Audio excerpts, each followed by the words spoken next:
In a place called Loveland, Colorado, Please be my Valentine. I'll be yours and you'll be mine. they proclaim love from lamppost, take lawn decorations to heart, and every year even have one of these. I'm the 2010 Miss Loveland Valentine. This is a city that dances to Cupid's tune and knows what Valentine's Day means. It means love. It means love.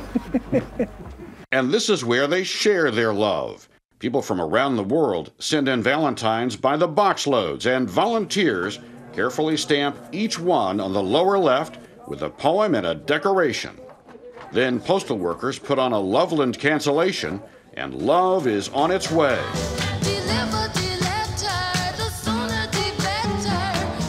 Bob Petersen married Joyce more than 5 decades ago. And does he still send a card? He has never forgotten. So.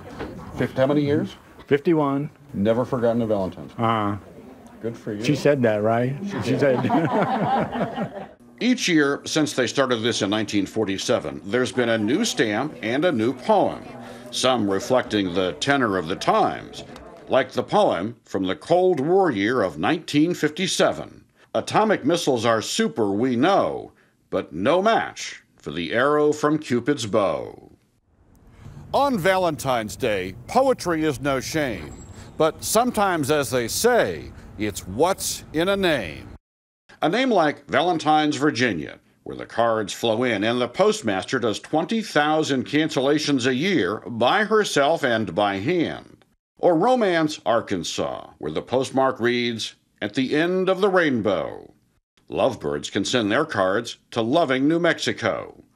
And don't forget Juliet, Georgia, and Romeo, Michigan, because Jamie Sampson hasn't, getting cancellations from both these and also Hartville, Wyoming.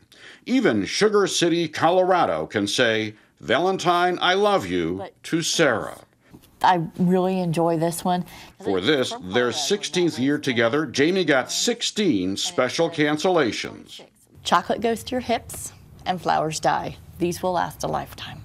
But the course of true love may be hitting a technological bump, paper being replaced by e-cards.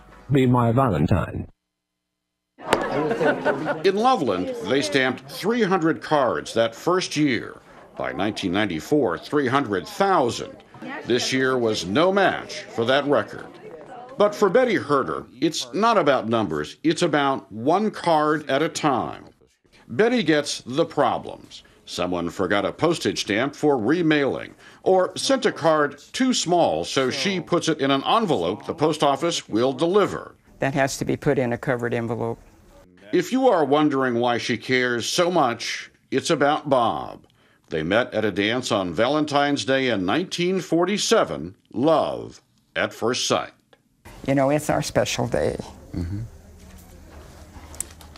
Excuse me, but I lost Bob 5 years ago. Oh, I'm sorry. On February